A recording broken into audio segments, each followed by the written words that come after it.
बांग्लादेश के आम चुनाव में बीजेपी ने भी जीती एक सीट, यानी कि बांग्लादेश के चुनाव में बीजेपी ने भी अपनी एंट्री मार ली है और दुनिया को हैरान कर दिया है। कहा जा रहा है, भारत का विपक्ष भी एक तरीके से हैरान है कि दुनिया की सबसे बड़ी पार्टी बीजेपी ने बांग्लादेश में कैसा चुनाव जीता है। आखिर बीएनपी जो कि सत्ता में आई है, तारिक रहमान प्रधानमंत्री बनने वाले हैं, उनकी 212 सीटों, यानी कि जो गठबंधन बीएनपी गठबंधन है उसकी 212 सीटों पे बीजेपी की एक सीट कैसे भारी पड़ रही है। और आखिर क्या माजरा है कि पूरे बांग्लादेश के चुनाव को जो चर्चा हो रही थी कि वहां पर अराजकता होगी, हिंसा होगी, वहां पे नहीं हुआ है और बीजेपी भी वहां पे जीतने में कामयाब रही है। कट्टरपंथी जो वहां पे हावी थे उनके जीतने की बात कही जा रही थी। जमात इस्लामी सत्ता में आने के दावा कर रहा था। बीएनपी का सत्ता में वापसी हो चुकी है। लेकिन इन सब खबरों के बीच बीजेपी की जीत की कैसी चर्चा है, पूरी खबर आपको बताएंगे और ये भी बताएंगे कि आखिर बांग्लादेश के हालिया चुनाव में क्या कुछ हुआ है। देखिए, बीजेपी जो है, कहने को भारतीय जनता पार्टी से सेम उसकी जो शॉर्ट फॉर्म है वो मिलती है, इसलिए लोग उसे जोड़ करके देख रहे हैं कि आखिर बांग्लादेश में कौन सी बीजेपी है, बांग्लादेश में बीजेपी की एंट्री कैसे होगी। बीजेपी तो पूरी दुनिया में दावे करती है कि दुनिया की सबसे बड़ी पार्टी है और उसके ओवरसीज ब्रांच भी हैं। कई देशों में उसके अध्यक्ष भी ओवरसीज बीजेपी अध्यक्ष भी हैं, फैन भी, प्रवासी भारतीय भी हैं। कहीं वहां भी बीजेपी से चुनाव नहीं लड़ा? नहीं, ऐसा कुछ नहीं है। खबर यह है कि बांग्लादेश का जो हालिया चुनाव हुआ है उसमें बांग्लादेश जातीय पार्टी, यानी कि जो वहां की रीजनल पार्टी है उसके भी शॉर्ट फॉर्म बीजेपी ही है, बांग्लादेश जातीय पार्टी, जिसे बीजेपी कहा जाता है। तो चूंकि बीजेपी यानी भारतीय जनता पार्टी से दोनों के जो एक्रोनिम है मेल खाते हैं, दोनों के शॉर्ट फॉर्म एक ही हैं, इसलिए वहां पे चर्चा होने लगी आखिर बीजेपी ने वहां पे कैसे एंट्री मार ली, बीजेपी वहां पे जीतने में कैसी कामयाबी। देखिए, कहने को ये एक छोटी खबर है, लेकिन सोशल मीडिया पे खबर काफी वायरल है, लोग काफी चर्चा कर रहे हैं, काफी देख भी रहे हैं, जानना भी चाह रहे हैं कि आखिर बीजेपी की वहां पे जीत कितने मायने रखती है। देखिए, वैसे सत्ता में तारिक रहमान जो बेगम खालिदा जिया के बेटे हैं, जो 17 साल बाद मुल्क में वापसी कर रहे थे, 2008 में उनको मुल्क छोड़ करके जाना पड़ा था। और ऐसे में जब उनकी वापसी हुई है तो उनकी पार्टी ने 300 सीटों वाले चुनाव में, यानी कि 350 सीटों का संसद है जिसमें सीधे 300 सीटों पे चुनाव होता है, उसमें 209 सीटों पे एक तरीके से कह ले कि झंडा फहरा दिया है और 3 सहयोगियों को गई है, जिसमें कि बीजेपी भी एक सीट शामिल है। तो आपको बताएं कि बीजेपी जो है वो बीएनपी की सहयोगी पार्टी है जो कि सत्ता में आ रही है और उनकी एकमात्र सीट पे जीत हुई है बीजेपी की। और उसके जो कैंडिडेट थे अंदलीब रहमान पार्थो, उन्होंने भोला 1 कॉन्स्टिट्यूएंसी से निकट प्रतिद्वंदी जमात इस्लामी को हराया है। तकरीबन 25,000 से ज्यादा के अंतर से हराने में उन्होंने कामयाबी पाई है। इससे पहले भी उन्होंने एक तरीके से अवामी लीग के कैंडिडेट को, हुसैन साहब को हराने में कामयाबी पाई थी। इस लिहाज से देखें तो उनके लिए एक बड़ी जीत है, क्योंकि यहाँ पर ऐसा लग रहा था कि जमात इस्लामी और जो नेशनलिस्ट एनसीपी जो थे, नेशनलिस्ट सिटीजन पार्टी या इंडिपेंडेंट इकबाल मंच या दूसरे छात्र संगठन जो थे, उनके गठबंधन के भी आने की पूरी चर्चा थी। वो भी जोर शोर से कैंपेन कर रहे थे कि उनको सत्ता मिलने वाली है। ऐसे में अंदलीब रहमान पार्थो की जीत अपने आप में बड़ी है। और अगर फाइनल आंकड़े आपको बांग्लादेश चुनाव के बताएं तो कुछ इस तरीके से रहे कि बांग्लादेश में जो 209 सीटें हैं वो बीएनपी ने अकेले जीते हैं, 212 उनके गठबंधन को नहीं जीते हैं।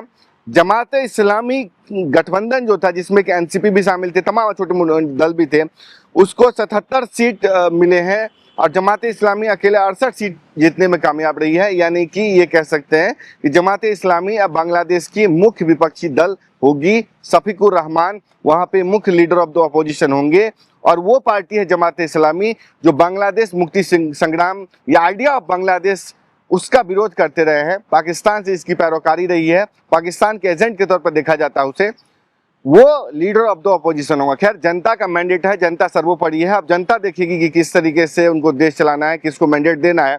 लेकिन अन्य जो कैंडिडेट थे निर्दलीय, उन्हें 7 सीटें मिली है। 2 सीटों के नतीजे आने अभी बाकी हैं क्योंकि मामला कोर्ट में है और 50 सीटें जो होती हैं, यानी 300 प्लस 50 सीटें उस पर नॉमिनेटेड होती हैं, जो कि महिलाएं वहां पे एक तरीके से रिजर्व कैटेगरी में पहुंचती हैं। ये कुछ बांग्लादेश के चुनाव नतीजे हुए हैं।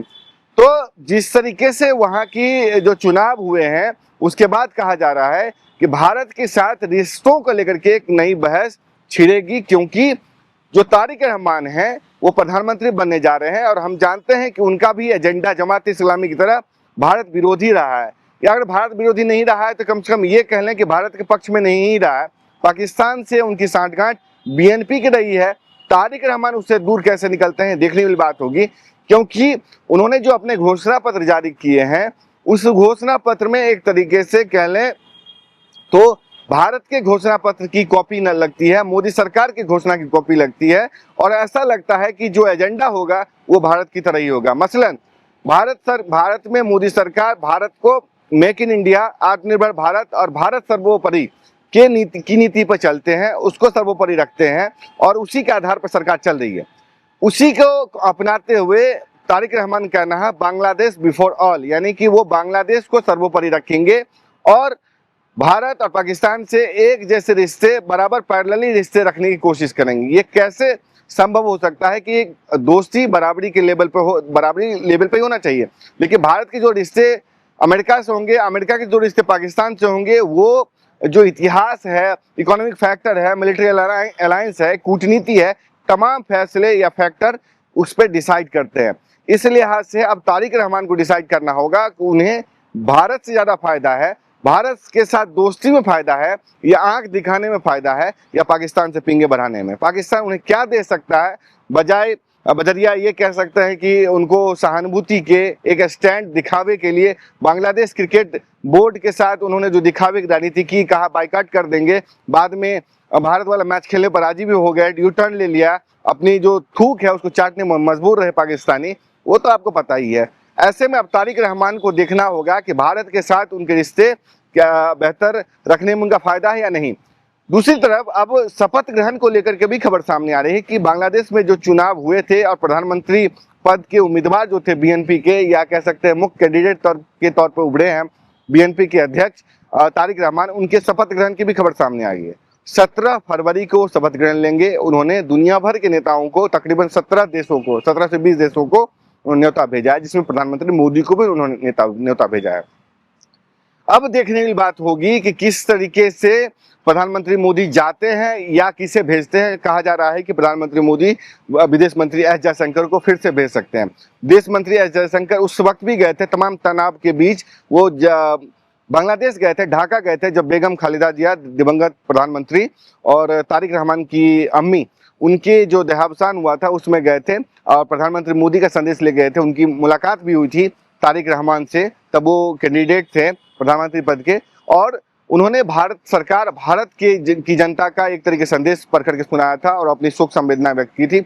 लेकिन ये एक तरीके से बहुत ही कह सकते हैं ठोस डिप्लोमेटिक मूव कहा गया भारत की तरफ से, क्योंकि जो रिश्ते ऐसा प्रतीत करने की कोशिश की जा रही थी कि भारत के साथ रिश्ते पाकिस्तान के बांग्लादेश के अच्छे नहीं हो सकते और बांग्लादेश के साथ रिश्ते पहले वाले अवामी लीग वाले दौर वाले नहीं होंगे, क्योंकि अब उनके पाकिस्तान से होंगे। लेकिन मोदी सरकार ने कहा कि अगर हम तालिबान को साथ सकते हैं तो बांग्लादेश को भी साथ सकते हैं। इसलिए जब आयाज सादिक या दूसरे छोटे बड़े नेता बांग्लादेश पहुंचे थे श्रद्धांजलि सभा में, तो भारत में जयशंकर जैसा एक तरीके से कूटनीतिज्ञ, भारत का विदेश मंत्री, हाई प्रोफाइल लीडर वहां पे पहुंचा था और भारत की मंशा वहीं स्पष्ट कर दी थी।